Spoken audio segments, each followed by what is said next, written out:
Hello guys, நான் உங்கள் விஜய். நம்ம இப்போ எங்கே இருக்கோம்னா ஆந்திராவில் இருக்கோம். ஆந்திராவில் அனந்தபுரம் அப்படிங்கிற ஒரு குட்டி கிராமத்தில் இருக்கோம். இந்த கிராமத்தில் பார்த்தீங்கன்னா ஒரு அழகான பிரிட்ஜ் இருக்குது. பழையங்காலத்தில் கட்டப்பட்ட ஒரு பிரிட்ஜு.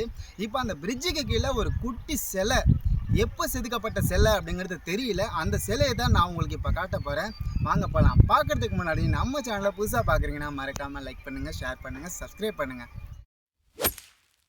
ஆந்திராவில் நெல்லூர் டிஸ்ட்ரிக்டில் இருக்கிற ஒரு குட்டி கிராமம் தான் இந்த அனந்தபுரம். இந்த கிராமத்தில் பார்த்தீங்கன்னா இந்த காலனியில் மட்டும் கிட்டத்தட்ட 200 குடும்பங்கள் இருக்குது. இந்த 200 குடும்பங்களுக்கும் 2 முக்கியமான கோவில்கள் இருக்குது. இந்த 2 முக்கியமான கோவில்களும் அம்மன் கோவில்கள் தான். அதுவும் இந்த ஒரு கோவில் ரொம்ப ரொம்ப ஸ்பெஷலான கோவில் அண்ட் பவர்ஃபுல்லான கோவில். இப்படிப்பட்ட இந்த 2 கோவில்களிலுமே இல்லாத ஒரு மர்ம சிலை ஒரு பாலத்துக்கு கீழே இருக்குது. நம்ம இப்போ அந்த சிலையை பார்க்கறதுக்கு முன்னாடி இந்த கோவிலை பற்றி தெரிஞ்சுக்கலாம். இந்த கோவில் பார்த்தீங்கன்னா கிட்டத்தட்ட 100 வருஷங்களுக்கு முன்னாடி கட்டப்பட்ட ஒரு கோவில். இப்போ பார்த்தீங்கன்னா இந்த டெம்பிள்ல சில சேஞ்சஸ் எல்லாம் பண்ணி புதுசா டைல்ஸ் எல்லாம் போட்டு வேற லெவல்ல கட்டியிருக்காங்க. அது மட்டும் இல்லாம இந்த டெம்பிளை சுத்தி பெயிண்டிங் வேற லெவல்ல பண்ணியிருக்காங்க. அப்படியே முன்னாடி பார்த்தோன்னா என் தம்பி நான் வீடியோ எடுக்கிறத பார்த்து திரும்பி போறான். அது மட்டும் இல்லாம இந்த அனந்தபுரம் அப்படிங்கிறது எங்க அம்மாவோட சொந்த ஊரு அண்ட் எனக்கும் ரொம்ப ரொம்ப பிடிச்ச ஒரு கிராமம். ஸ்கூல் படிக்கும்போது ஸ்கூல் லீவ் விட்டா இந்த ஊருக்கு தான் நாங்க வருவோம். அது மட்டும் இல்லாம ரொம்ப ரொம்ப அழகான ஒரு கிராமம்.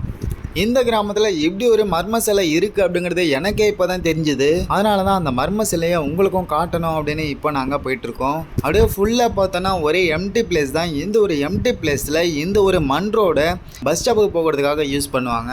நம்ம இங்கேருந்து பஸ் ஸ்டாப் போகிறதுக்கே கிட்டத்தட்ட 1 கிலோமீட்டர் நடந்து போகணும். அதே மாதிரி இந்த பிளேஸில் பார்த்தோன்னா ஒரு லைட்டு கூட இல்லை. இந்த லைட்டே இல்லாமல் அந்த காலத்தில் இந்த ஊர் மக்கள் எல்லாம் அந்த பஸ் ஸ்டாப்புக்கு போயிட்டு வருவாங்க. இப்போ நிறைய அப்டேட் ஆகிருக்கு. இப்போ நம்ம இந்த மாதிரி வேலை போகணுன்னா டக்குன்னு நம்ம கையில் இருக்கிற ஃபோன் எடுத்து டார்ச் ஆன் பண்ணி போய்கிட்டே இருப்போம்.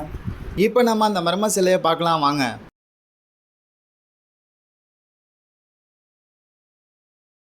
பார்த்தீங்கன்னா இதுதான் அந்த பிரிட்ஜு. எப்படியோ பழைய காலத்தில் கட்டப்பட்ட ஒரு பிரிட்ஜு. இந்த பிரிட்ஜுக்கு கீழே தான் அந்த அழகான ஒரு சூப்பரான சிலை இருக்குது. அந்த சிலை நம்ம பார்க்கலாம் வாங்க.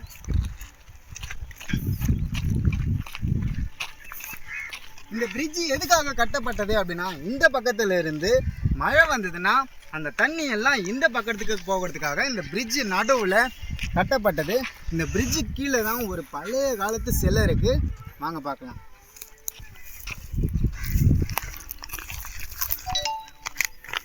இதோ இங்கே பார்த்தீங்கன்னா கீழேயே இந்த சிலை இருக்கும்.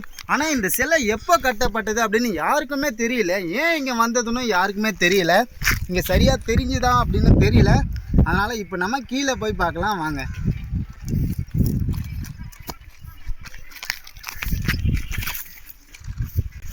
இப்போ இங்கே பார்த்தீங்கன்னா இதுதான் அந்த பிரிட்ஜு. இங்கே அந்த பக்கத்தில் இருந்து இந்த வழியாக தான் தண்ணி எல்லாம் பாஸ் ஆகும் இந்த பக்கத்துக்கு.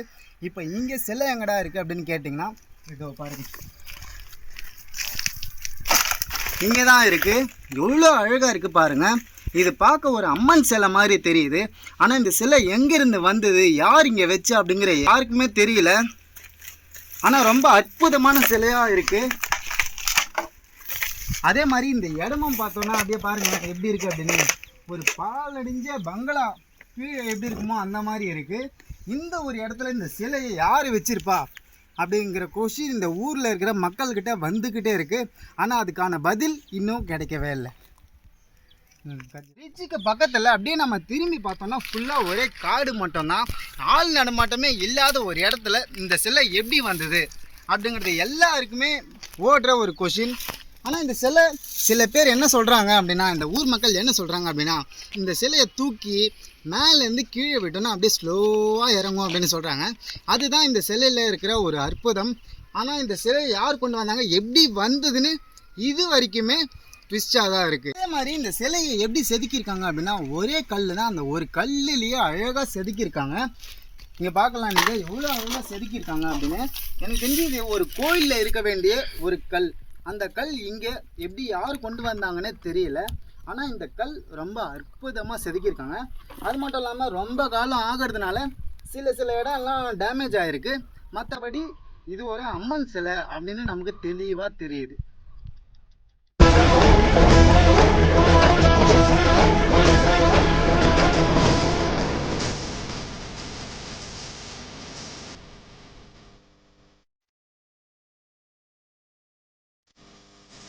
அதே மாதிரி இந்த சிலையை பற்றி இந்த ஊரில் இருக்கிற மக்கள் ஒருத்தர் ஒரு மாதிரி சொல்கிறாங்க. இந்த சிலையை தொட்டால் பிரச்சனை வரும் அப்படின்னு சொல்கிறாங்க. ஒரு கடவுளோட சிலையை தொட்டால் பிரச்சனை வருமா அப்படிங்கிறது எனக்கு தெரியல. இந்த மாதிரி இன்னும் நிறைய பொருளை கிளப்பி வர்றாங்க. ஆனால் இந்த சிலை இங்கே எப்படி வந்தது அப்படிங்கிற உண்மையான விஷயம் யாருக்குமே தெரியல. இப்போ இந்த சிலையை பற்றி நான் என்ன நினைக்கிறேன் அப்படின்னா, அந்த காலத்தில் செதுக்கப்பட்ட நிறைய சிற்பங்கள் சிலைகள் மண்ணுக்கடியில் புதைஞ்சு இப்போ திரும்பவும் கண்டுபிடிக்கிறாங்க. அந்த மாதிரி இந்த ஒரு சிலையும் மண்ணுக்கடியில் புதைஞ்சி இப்போது வெளியே வந்திருக்கு அப்படின்னு நினைக்கிறேன். இப்போ நான் உங்ககிட்ட கேட்க போகிற கொஷின் என்னென்னா, இந்த சிலை இங்கே எப்படி வந்திருக்கும், நீங்கள் என்ன நினைக்கிறீங்க அப்படிங்கிறத கமெண்ட்டில் மறக்காமல் சொல்லுங்கள். இந்த வீடியோ உங்களுக்கு பிடிச்சிருந்தா மறக்காமல் லைக் பண்ணுங்கள், ஷேர் பண்ணுங்கள், சப்ஸ்கிரைப் பண்ணுங்கள். நம்ம இந்த மாதிரி இன்னும் நிறைய பிளேஸுக்கு போயிட்டு நிறைய வீடியோஸை அப்லோட் பண்ணலாம். டேக் கேர், பாய்.